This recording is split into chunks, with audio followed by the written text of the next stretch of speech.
Hello guys, எல்லாருக்கும் ஒரு பெரிய ஹாய் அண்ட் வணக்கம். இந்த வீடியோல நம்ம என்ன பார்க்க போறோம் அப்படின்னா செல் ரெஃபரன்ஸ் அப்படின்னா என்னன்னு பார்க்க போறோம். இந்த எக்ஸல் ஷீட்டை பொறுத்த வரைக்கும் நீங்க எந்த செல்ல கிளிக் பண்ணாலும் அந்த செல் ரெஃபரன்ஸ் வந்து பாத்தீங்கன்னா இந்த செல் ரெஃபரன்ஸ் டேப்குள்ள வந்துடும். ஸோ இதை பேஸ் பண்ணி தான் நம்ம ஒவ்வொரு விஷயத்தையும் வந்து பாத்தீங்கன்னா கால்குலேஷன் போடுவோம். ஸோ இப்போ என்கிட்ட ஒரு சேல்ஸ் இன்வாய்ஸ் இருக்கு, ஒரு மதர் போர்ட் பென்ட்ரைவ் லேப்டாப்ல இருக்கு இல்லையா. ஸோ இதை வந்து நான் சேல்ஸ் பண்ண போறேன். இதை சேல்ஸ் பண்றதுக்கு நம்ம நார்மலா என்ன பண்ணுவோம், ஒரு பேசிக்கான பிரைஸ் எப்படி பண்ணுவோம், அதோட ரேட்டும் எத்தனை குவான்டிட்டி வாங்கியிருக்காங்களோ இதை மல்டிபிகேஷன் பண்ணா ஸோ அதோட பேசிக் அமௌண்ட் வந்து பார்த்தீங்கன்னா வந்துடும். ஸோ எக்ஸாம்பிளுக்கு இப்போ நான் வந்து ஈக்குவல் அப்படின்ற ஃபார்முலா டேப் ஓப்பன் பண்ணிக்கிறேன். ஸோ ஓப்பன் பண்ண உடனே ரேட் அப்படின்றதையும் இன்ட்டு குவான்டிட்டி அப்படின்றதையும் இது ரெண்டுத்தையும் போட்டா ரேட் வந்து பார்த்தீங்கன்னா வந்துடும். இப்போ நார்மலா நம்ம யூஸ் பண்றது எல்லாமே இந்த ரிலேட்டிவ் செல் ரெஃபரன்ஸ் அப்படின்ற ஒரு மெத்தட் தான். ரிலேட்டிவ் செல் ரெஃபரன்ஸ்னா என்னன்னா, நீங்க ஒரு செல்லுக்கு வந்து பாத்தீங்கன்னா இந்த இடத்துல வந்து பாத்தீங்கன்னா ஃபார்முலா போட்டிருப்பீங்க.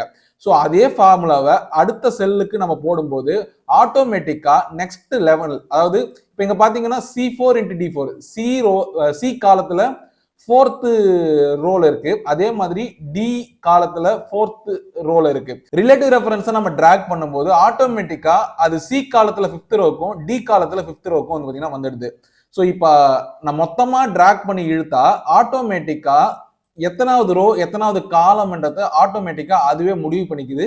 ஸோ இதுக்கு பேர் தான் ரிலேட்டிவ் செல் ரெஃபரன்ஸ் அப்படின்னு சொல்றது. ஸோ இதை பேஸ் பண்ணி தான் நம்ம டோட்டலும் போட்டுக்கலாம். டோட்டல் என்ன இருக்கும், பேசிக் வேல்யூ பிளஸ் டாக்ஸ் எவ்வளவோ அதை வந்து நம்ம டோட்டல் வேல்யூவா போட்டுக்கலாம். ஈக்குவல் டு இந்த பேசிக் வேல்யூவையும் டாக்ஸ் அப்படின்ற செல்லையும் நம்ம க்ளோஸ் பண்ணோம்னா இப்போ மொத்த வேல்யூ எனக்கு கிடைச்சிடுது. இப்போ வந்து நான் டாக்ஸை வந்து கால்குலேட் பண்ணணும். டாக்ஸ் வந்து எதுக்கு கால்குலேட் பண்ணணும் அப்படின்னா, இந்த 18% கொடுத்துருக்கேன் இல்லையா. ஸோ இந்த பேசிக்கோட வேல்யூல இருந்து 18% எவ்வளவோ அந்த வேல்யூ இங்க டாக்ஸா வரணும். ஸோ இதை போடுறதுக்கு நான் என்ன பண்ணலாம் அப்படின்னா, ஈக்குவல் டு அந்த பேசிக் வேல்யூ இன்ட்டு 18% அப்படின்னு கொடுத்தோம் அப்படின்னா ஸோ ஆட்டோமேட்டிக்கா அதோட வேல்யூ வந்து பாத்தீங்கன்னா சேஞ்ச் ஆயிடுது. ஸோ இதை நான் அப்படியே டிராக் பண்ணி விட்டேன்னா வேல்யூ எல்லாம் தப்பு தப்பா வருது. இதுக்கான காரணம் என்ன அப்படின்னு பாத்தீங்கன்னா, நாம வந்து இந்த இடத்துல ஜிஎஸ்டி அப்படின்னு சொல்லிட்டு 18% அப்படின்றத ஒரே ஒரு காலம் அப்படின்ற அந்த ஒரு விஷயத்துல தான் ஒரே ஒரு செல்லுக்குள்ள தான் கொடுத்துருக்கோம். ஆனா இங்க வந்து நான் ரெஃபரன்ஸ் எடுக்கிறப்போ இங்க பாத்தீங்கன்னா ஆட்டோமேட்டிக்கா அது நெக்ஸ்ட் ரெஃபரன்ஸுக்கு போயிடுச்சு.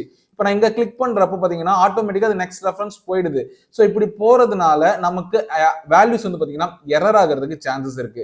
ஸோ இந்த எரரை நம்ம சார்ட் அவுட் பண்ணணும் அப்படின்னா ஸோ இந்த செல் இருக்கு இல்லையா, இப்போ ஜே காலத்துல ஃபோர்த் ரோல் அதாவது J4 இருக்கு இல்லையா. ஸோ இதை நம்ம லாக் பண்ணணும். ஸோ இதுக்கு தான் நம்ம அப்சல்யூட் ரெஃபரன்ஸ் அப்படின்றத முடிவு பண்றோம். இந்த அப்சல்யூட் ரெஃபரன்ஸ் அப்படின்னா ஒரு காலத்துக்கு முன்னாடியும் ஒரு ரோவுக்கு முன்னாடியும் நம்ம டாலர் சிம்பிள் போட்டோம் அப்படின்னா ஸோ அந்த பர்டிகுலர் செல் லாக் ஆயிடுது. ஃபார் எக்ஸாம்பிள் இப்போ வந்து நான் இந்த இடத்துல E4 அதாவது இங்க பேசிக் வேல்யூ இது மாறிக்கிட்டு தான் இருக்கணும், அதனால அதை அப்படியே விட்டுருங்க. ஆனா நம்ம வேலை பார்க்க போறது இந்த J4 அப்படின்ற இந்த ஒரு செல்லுல. இந்த J4ல பாத்தீங்கன்னா ஜே ரோவும் லாக் ஆகணும், அதே மாதிரி காலமும் லாக் ஆகணும்.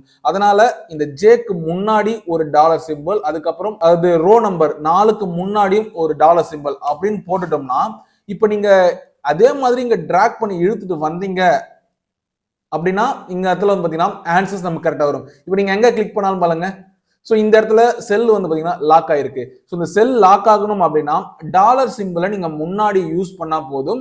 ஸோ அதுக்கு பேர் தான் அப்சல்யூட் செல் ரெஃபரன்ஸ். ஒரு பர்டிகுலர் செல்ல ரோவும் மாறக்கூடாது காலமும் மாறக்கூடாது அப்படின்றதுக்காக அந்த ரோக்கு முன்னாடியும் காலத்துக்கு முன்னாடியும் டாலர் போடுறோம் இல்லையா. So that's called as absolute reference. இப்போ இந்த இடத்துல மிக்ஸ்டு ரெஃபரன்ஸ்னு ஒன்று வந்திருக்கு.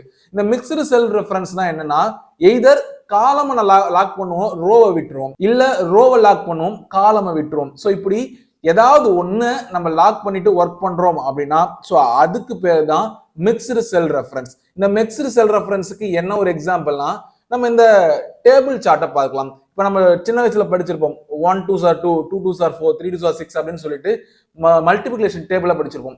இந்த மல்டிபிகேஷன் டேபிள நான் 10th டேபிள் வரைக்கும் இப்போ நான் ரெடி பண்ண போறேன். இப்போ ஒரு ரோ ஒன்று கொடுத்துருக்கேன், ஒரு காலம் ஒன்று கொடுத்துருக்கேன். ஸோ இது ரெண்டுத்தையும் நீங்க பேஸ் பண்ணி தான் இப்போ இந்த இடத்துல போட போறோம். ஸோ இப்போ எப்படி போடலாம் அப்படின்னா, ஈக்குவல் டு ரோ இன்ட்டு காலம்.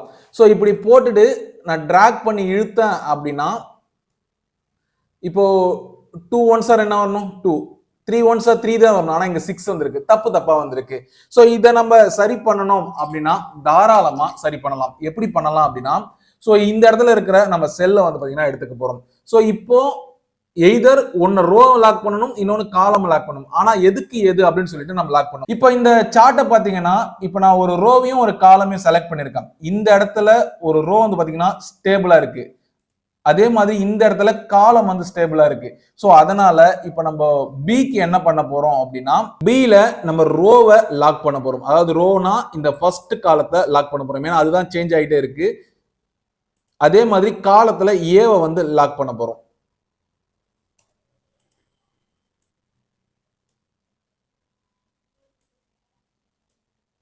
இப்ப டிராக் பண்ணி இழுத்து விட்டேன் அப்படின்னா சரியா போச்சு. ஆக்சுவலா இங்க என்ன நடந்திருக்கு அப்படின்னு பாத்தீங்கன்னா, சோ காலம் இப்ப ஏல வந்து பாத்தீங்கன்னா நம்ம இந்த பர்டிகுலர் காலத்தை வந்து லாக் பண்ணி ஆகணும். ஆனா வந்து நமக்கு ரோ வந்து சேஞ்ச் ஆகிட்டே இருக்கும். இங்க இருக்கிற காலத்தை லாக் பண்ணணும். அதே மாதிரி ரோ வந்து பாத்தீங்கன்னா சேஞ்ச் ஆகிட்டே இருக்கு.